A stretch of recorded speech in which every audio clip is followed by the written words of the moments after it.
PFI had formed killer squads to carry out killings of its so-called perceived enemies and targets. The hitmen were given arms and also surveillance technique training. They were also trained to assault or kill identified targets on the instruction of senior PFI cadre.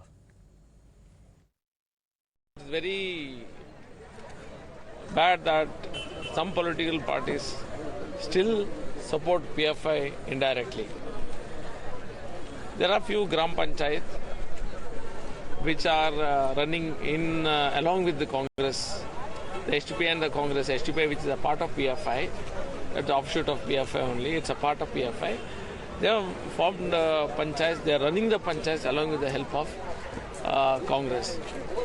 The Congress should come forward and tell what is their stand on this. And we welcome the action taken by the central government and the NIA and the state government also regarding the curbing of this terror outfits. Let me go across to Imran, who's been tracking the NIA's investigation in this matter. Imran, this incident, of course, took place in July 2022, and it put the ruling dispensation in the state of Karnataka under a lot of pressure. There were, in fact, BJP people protesting against the government over the law and order situation then when Praveen Nettaru was murdered. And within 2 months of this murder, on the 27th of September, the PFI was finally banned by the centre.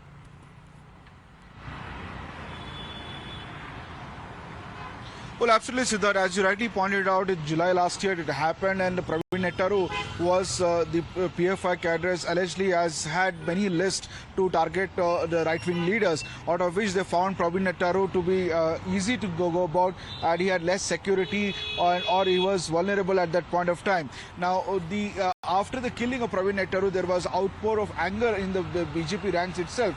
Many of the Yuva Morcha leaders had protested. In fact, Hindu Jagran Vedike, some of the activists had even get out the party president Nalin Kumar Katal's car, and he had to be rescued by the police after a huge mob surrounded him, demanding that the people accused in this case should be arrested immediately.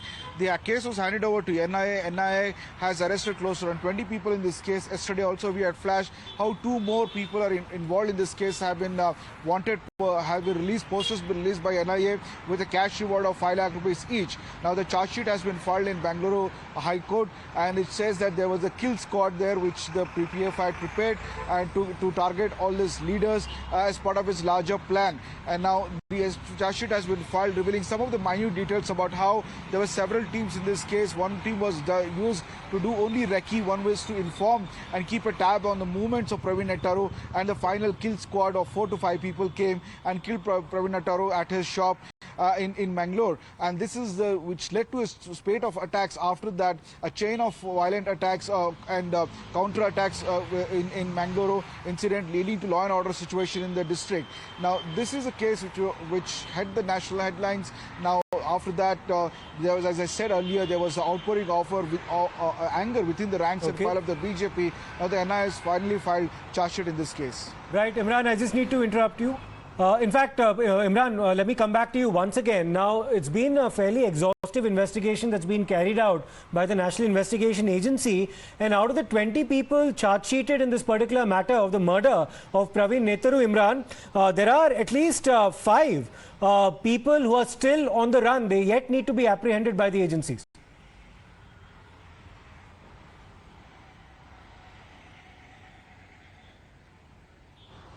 Well, absolutely, Siddharth. There is yesterday also the NIA released 2 posters of 2 wanted persons in this case, and they have sent the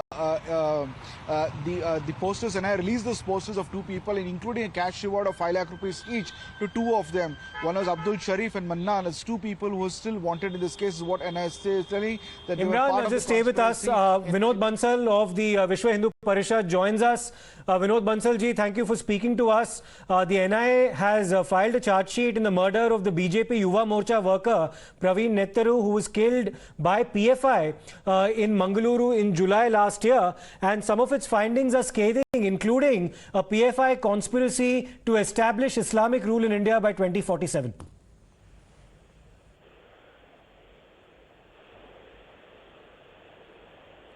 Mr. Bansal.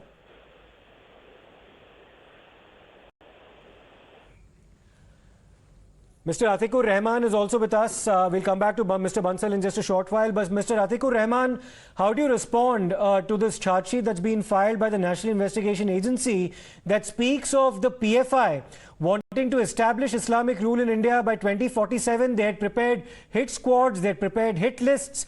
Does this actually validate the ban that was imposed on the PFI on the 27th of September, sir? See, as far as I have read the vision document of the PFI, it does not mention anything like this. This is a concocted version from where they have got, the NIA has got, I don't know. This is a fabricated one. Of course, they have a vision document of 2000, this thing. But that document never, ever mentions that there will be an Islamic state. They abide by the Constitution of India. They swear by the Constitution values.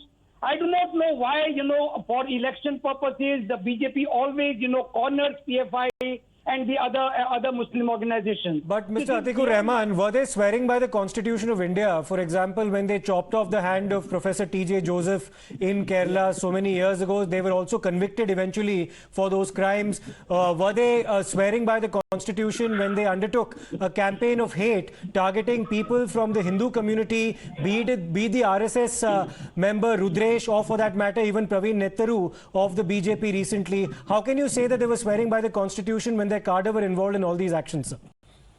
Fine, wherever, any unconstitutional measures are adopted by any organization, it is condemnable. Violence has no place in our Constitution. Why I say PFI is swears by the Constitution is that is the vision document we are talking of. If some elements are involved in this, this is punishable. In the same manner as the RSS worker, he burnt down Graham's team. Right. So let me take this across to Mr. Alok Bansal. Mr. Atikur Rahman, stay with us. Alok Kumar of the VHP joins us. Mr. Alok Kumar, Mr. Atikur Rahman is of the view that if certain cadre of the PFI are involved in anti-national activities, one should not paint the entire organization as black. He draws an equivalence with certain cadre of the RSS being responsible, and therefore he says that they're pretty much on the same plane and that you can't malign an entire organization based on the actions of a few individuals. Sir, what's your response? My understanding is that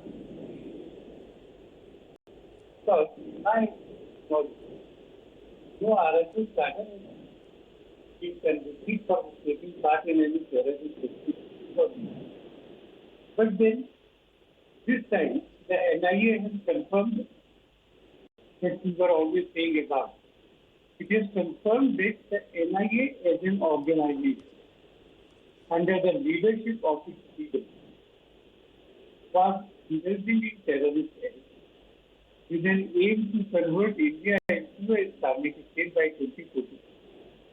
What has been investigated in the state is also the activities of the ISI as an organization. Okay, Mr. Alok Kumar, thank you. We'll try to patch that phone line with you once again, sir. But let me take this across to Rahul Ishwar as well. Rahul Ishwar, we did have Mr. Atikur Rahman speak a short while ago, and he says, do not malign the entire organization based on the actions of a few individuals. This is in the context of the investigations by the NIA into the murder of Praveen Nettaru in Mangaluru in Karnataka last year. 2 points. One, an organization and the members are responsible for their action.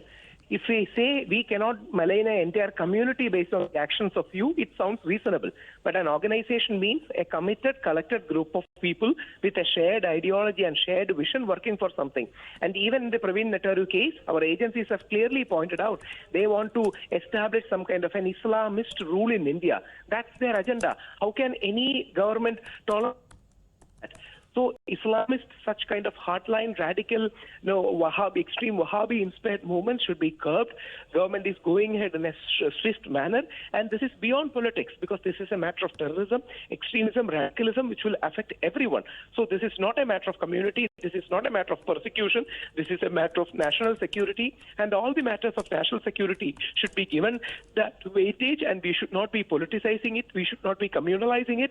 And that's a given, because tomorrow if a bomb goes off, it will hurt our children, whether they belong to any community. When Ajmal Kamit Nasab attacked, no, the bullets killed Hindus, Muslims and Christians alike.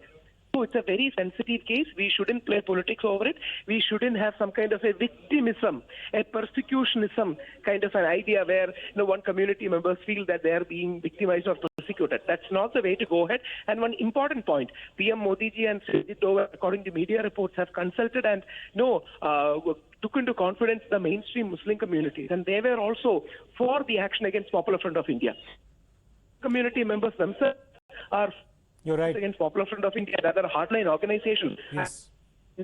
Welcome it and not play politics over it. Many thanks for that update and perspective. Mr. Rahul Ishwar, also Mr. Atikur Rahman for joining us.